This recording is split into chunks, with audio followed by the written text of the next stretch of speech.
if we're going to talk about pain in any realm, we definitely, absolutely have to look at the nervous system. So, as you can see, there are a lot of nerves. And nerves are what tell your muscles how to function. They're what tell your body where it is in space. It tells your brain what sensations it's perceiving, everything like that.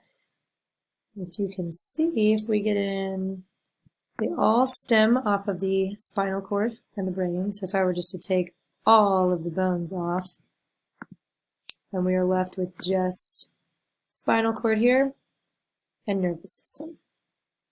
So that right there is a pretty good image, I feel like, on the front end of why I think it is very, very important to almost step number one, check out nervous system, even before going for a musculoskeletal type of diagnosis, particularly in cases of chronic pain, particularly in cases that do not necessarily make sense in an orthopedic assessment. So let's go ahead and put on skeleton again, just so we can kind of see in relation to everything. So two of the large ones that I'm going to cover are your femoral nerve that stems off of your low back here, comes down, and it goes right in the front of the hip. Now there's other branches of this, as you can see. So it splits off, and it has, this is called muscular branches of your femoral nerve. So it does your quadriceps muscle, it does your sartorius, I'll show you that in a second.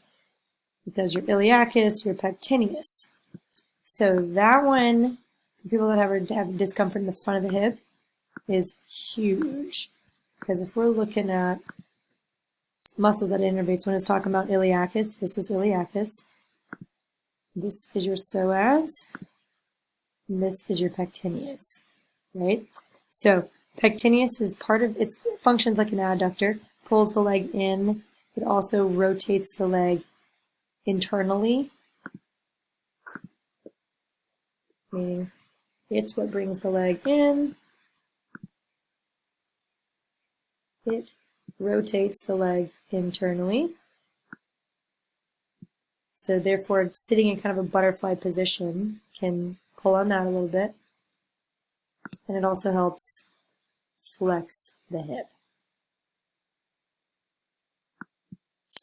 Now, your iliacus and your psoas also help flex the hip. And your quadriceps, I think most people are pretty familiar with those guys.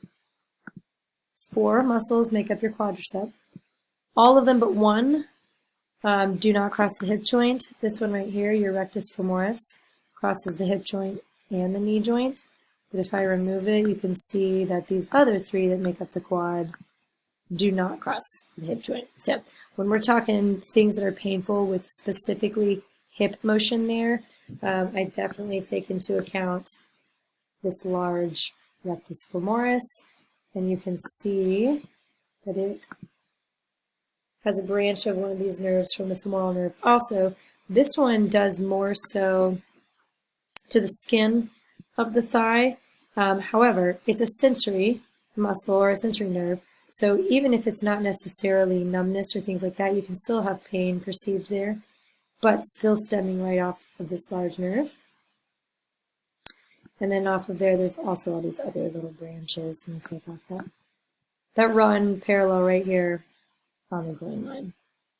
Now, on the flip side, your really large sciatic nerve is coming right down from the low back. So if we're looking at origins here, comes from the low back, comes down, goes right through the butt cheek. Now, it is a large one. It generally takes a lot of heat. People think, oh, if I have butt pain, it has to be this sciatic nerve. Not necessarily true. You also have this larger superior gluteal nerve, and then you also have this smaller, that's your nerve to your quadratus. I clicked the one I want. And then your inferior gluteal nerve. And those also do other muscles around the hip joint and the butt cheek. This big sciatic one, though, I do like to pay attention to because I generally have people do sciatic nerve glides. Because if we are looking we take some of this muscle off and we see where it actually goes, it comes down and about 2/3 of the way down it splits. Goes down one side of the lower leg versus coming down to the outside. So just wanted to give you an overview. When we have centralization, sensitized central nervous system, that is often just a fancy way of saying all these nerves are overactive and they're sending very jumbled up signals. So things that are not necessarily threats are perceived as threats.